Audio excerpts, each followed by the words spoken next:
સુરતના જરી ઉદ્યોગકારોએ અયોધ્યા રામ મંદિર માટે ખાસ જરી જરદોશી વર્કથી રાખડી તૈયાર કરી છે। ચાંદીના જરદોશી તારથી તૈયાર કરાયેલી આ રાખડી બનાવવામાં 3 દિવસનો સમય લાગ્યો છે। સુરતના જરી ઉદ્યોગની ઓળખને આગળ વધારવા હેતુથી આ રાખડી બાય એર કુરિયર દ્વારા અયોધ્યા રામ મંદિર પહોંચાડવામાં આવશે। અમારે આ જે સુરતની જરદોશી જરી આખા વિશ્વમાં પ્રખ્યાત છે અને આ જરદોશી જરી સુરત સિવાય કશે બનતું નથી અને આપણે એમાં જીઆઈ ટેગ પણ આપને મળેલો છે। તો વર્ષો પહેલાં આપણે જોતા હશો કે ભાઈ રાખડીમાં આ જરદોશીની રાખડીઓ બનતી હતી, પરંતુ દિન પ્રતિદિન મોંઘવારી વધતા અને રો મટીરિયલના ભાવો જે વધતા સસ્તા પ્રકારની રાખડીઓનું ચલન શરૂ થયું।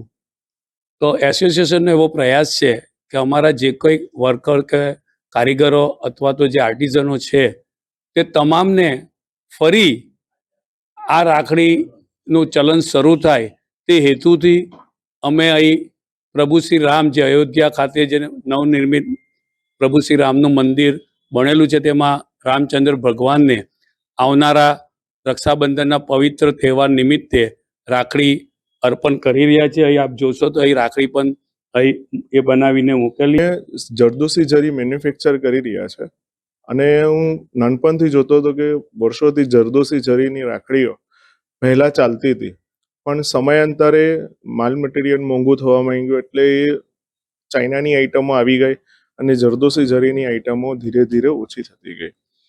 હાલના તબક્કે અમે જોઈ રહ્યા છીએ કે ઘણા ધાર્મિક સ્થળો પર જરદોશીના વાઘા, જરદોશીની સારી સારી એવી વસ્તુઓ ધાર્મિક સ્થળોએ સારી એવી રીતે ઉપયોગ થાય છે।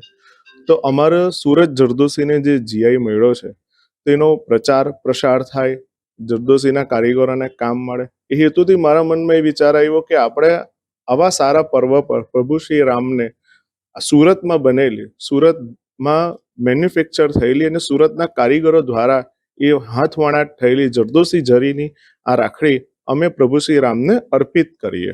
એ હેતુથી, એ વિચારથી અમે આ પ્રથમ પગલું ભર્યું છે અને એમાં અમે આ રાખડી સખત 3 દિવસના મહેનત પછી તૈયાર થયેલી છે અને આ રાખડીમાં સોના ચાંદીની જરી અને જરદોશીનો ઉપયોગ કરવામાં આવ્યો છે। આ રાખડી જ્યારે બનાવતા હતા ત્યારે તમને કેવી લાગણી થતી હતી કે જે રાખડી જે છે તે ભગવાન શ્રી રામના કાંધે બંધાશે ત્યારે કેવી લાગણી?